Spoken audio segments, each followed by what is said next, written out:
40/i. I place ఇది రాసుకుందాం మనం. ఎంత? 42/11. 42/11 రాసుకోకూడదా? That equal 220 రాసుకుందాం. 11/42. ఒరిగేదేం లేదు, ఎందుకంటే క్యాన్సిల్ అయితే ఏమనుకుంటుంది, ఎందుకంటే క్యాన్సిల్ చేయడానికి ఛాన్స్ లేదు.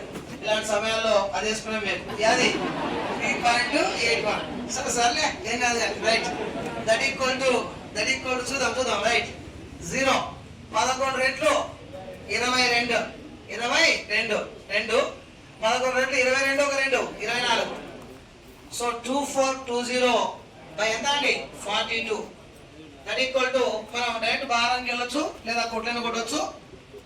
2420ని దేంతో భాగిద్దాం సార్? 42తో. సరిగ్గా 6 సార్లు అయితే ఎక్కువ అవుతుంది.